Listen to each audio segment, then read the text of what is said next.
Hi property entrepreneurs, trust you well and enjoying a great week. What we're going to look at in this video is mastering your market. On Property Entrepreneur we talk about success and failure, obviously very predictable, but there's easy money and there's hard money, and all businesses are difficult to build. The back office is always challenging. You're going to have lots of different issues and challenges as you're building your companies, but some things you can do to make your business easier to operate, make it more lucrative, and just make things easier for yourself. Set yourself up for success. As you'll be aware, in our portfolio, one of the businesses we own is called Manor House Developments, and what we're looking at here when we talk about master your market is two things. So the first is niche, and the second is crest of a wave. What you want to do is understand your market, understand how it works, and don't compete in the mass market. Find those strategies, the new introduction opportunities at the crest of the wave, and then ride that for as long as possible, for as long as it's lucrative, for as long as demand exceeds supply. Focus on the easy money and the easy strategies. And what we do with Manor House Developments is high density build to rent to sell. There's loads of reasons why we do this. We go through this all the way through the autumn on Property Entrepreneur, and I'll obviously train you in detail as to how to do this yourselves. What I'm going to do here is show you high density development, so high density build to rent to sell. This is a site that we've just finished. So it's a grade 2 listed big detached property that we purchased for 340,000. On the top floor, we've converted it. You'll see the glazers on site at the moment, fitting the windows. There's a 4-bed executive all en suite HMO on the top floor, and then we've put 2 extensions on and put 8 flats in the main building, a combination of 1 2-bed and the rest 1-beds and a couple of studios. So I'm going to show you how this works in practice, and the objective here is that we want to be going for strategies that are highly lucrative on the crest of the wave, somewhere where demand exceeds supply, and basically using all the different macro and microeconomics of a market to make it as lucrative as possible. So what we're doing here is using high density developments. One of the things you need to consider is national space standards. So obviously it's a big building. There's one of the extensions we put in there, just that one there. One thing you need to consider when you're doing this is national space standards. So when we're talking about the crest of the wave, councils are starting to adopt now minimum space standards, but some councils aren't. And when you understand which ones do and which ones don't, it'll enable you to do high density development. So in high density development, what we're doing is maximising the yield per square foot, basically. So you're finding locations where high density accommodation can be attractive to the rental market, trying to purchase at a level where the price per square foot plus the refurb is as low on the residential element of the scale as possible for a total spend, and then using the rent roll in the same way you would a commercial valuation to actually maximise the end value. So something like this would the GDV on this will be, we're putting this on the market, so we've built it, we're now renting it out, and we'll be putting it on the market for 895,000.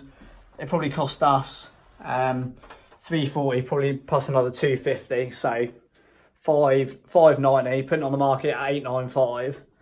And the units that we end up with when we're looking at high density, so maximising the yield per square foot, because in this area national space standards haven't been adopted, you end up with smaller apartments that are equally desirable to both the investor market based on the numbers for the yields, and the residential market based on the standards and the locations for the rent roll. So this is an example of a 1-bed. That's the lounge, dining area and kitchen. Bedroom through there, bath, shower room there.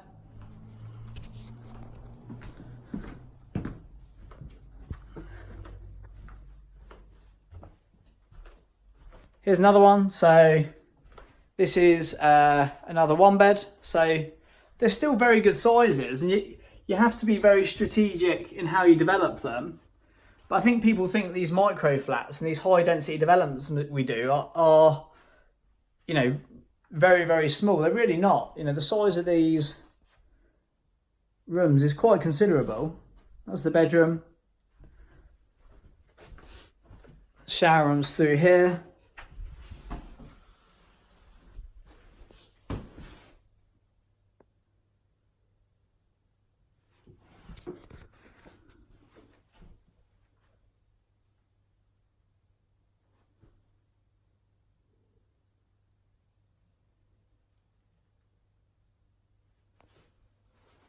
And then they all have their own kitchen. This is one of the extensions that we did.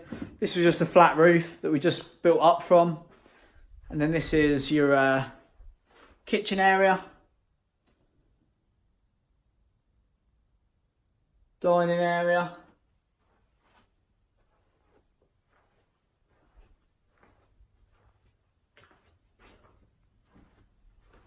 And then lounge area over there with the utility room. So you can see there's plenty of space. And in strong rental demand markets, you know, these literally fly out. And because of the high density, you know, the yield per square foot is considerable when you compare it to traditional apartments. And then even the 2 beds, we don't do a huge amount of 2 beds. In fact, of all the sites we've got on at the minute, I think this is literally the only, I'd have to check. This is literally the only 2 bed that we're currently building. This one's nearly finished. So here's another bedroom. That's a little bit deceiving because the bedroom actually goes all the way around here. See if I can get a better angle up here. So there's 2 bed, there's a bedroom.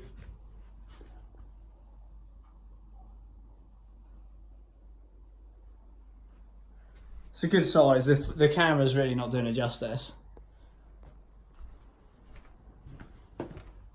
Communal area here, so you've got your kitchen area.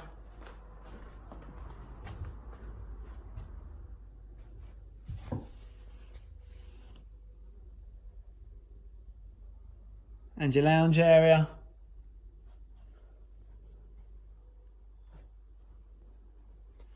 And then another bedroom here.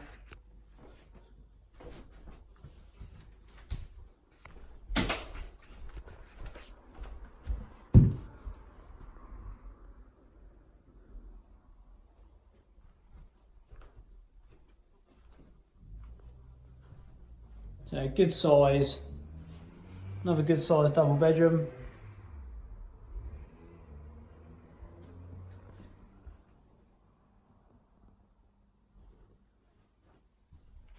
And when you understand how the planning process, you know, the planning process can be quite complicated, but when you understand how to use viability studies, high density schemes, comparable sites, understand how to use the local market data for rental demand, things like that, understand the local plan, so what the council have actually built into it.